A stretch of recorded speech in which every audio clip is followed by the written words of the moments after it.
എൻ്റെ വണ്ടി അങ്ങോട്ട് ചെന്ന് നിന്ന ഉടനെ തക്കുടും അവിടെ നിന്ന് ഇറങ്ങി ഓടാനുള്ള ശ്രമത്തിലാണ് കേട്ടോ. അപ്പോൾ ടീച്ചർ മെല്ലെ കൈ പിടിച്ച് താണ്ടെ എൻ്റെ അടുത്തോട്ട് കൊണ്ടുവന്ന് ആക്കി തന്ന്.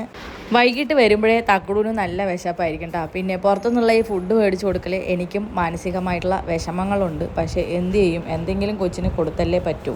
രാവിലെ ഞാനും വീട്ടിൽ നിന്ന് ഇറങ്ങി വരുന്നതുകൊണ്ട് വീട്ടിൽ രാവിലത്തെ ഫുഡുകൾ മാത്രമല്ലേ ചെയ്യുള്ളൂ. അത് ഉച്ചയ്ക്ക് കൊണ്ടുപോകുന്നതുകൊണ്ട് പിന്നെ വൈകിട്ടും കൊടുത്താൽ കുട്ടി കഴിക്കാറില്ല. അപ്പോൾ എന്തെങ്കിലും സ്നാക്സായിട്ട് എനിക്ക് ചെയ്യാൻ പറ്റത്തതുമില്ല, ഞാൻ ഓഫീസിലിരിക്കുന്നതുകൊണ്ട്. അങ്ങനെ തക്കുടുവിന് ഞാൻ ഐസ്ക്രീമും മസ്കാവന്നൊക്കെ മേടിച്ച് അതിൻ്റെ കൂട്ടത്തിൽ 3-4 ഐസ്ക്രീമിൻ്റെ ബൈറ്റ്സ് മേടിച്ചിട്ടുണ്ടായിരുന്നേ.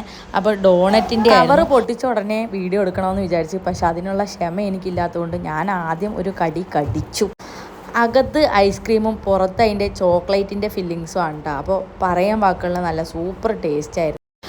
ആദ്യമേ എന്തോ കണ്ടു വെച്ചിട്ട് ഉറക്കത്തിൽ നിന്ന് എണീറ്റ് അത് വേണമെന്നും പറഞ്ഞാൽ കേട്ടോ കരഞ്ഞാൽ പിന്നെ രക്ഷയില്ലല്ലോ. ഞാൻ വീട്ടിൽ പോകുന്ന വഴിക്ക് എനിക്ക് ഒരു ബോക്സ് ചെറിയും കൂടെ എടുത്തു. പാക്ക് ചെയ്യാനാണ് കേട്ടോ, ഇത് ഇത്രയും എനിക്ക് തിന്നാനല്ല.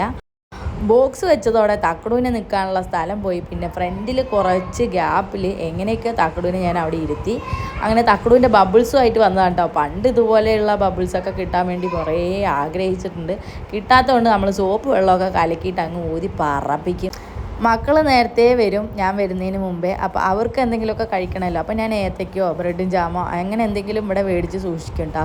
അപ്പോൾ അവർ കഴിച്ചതിൻ്റെ ബാക്കിയാണ് ഞാൻ തക്കുടുവിനും ബ്രെഡും ജാമും കൂടെ കൊടുക്കുകയാണേ.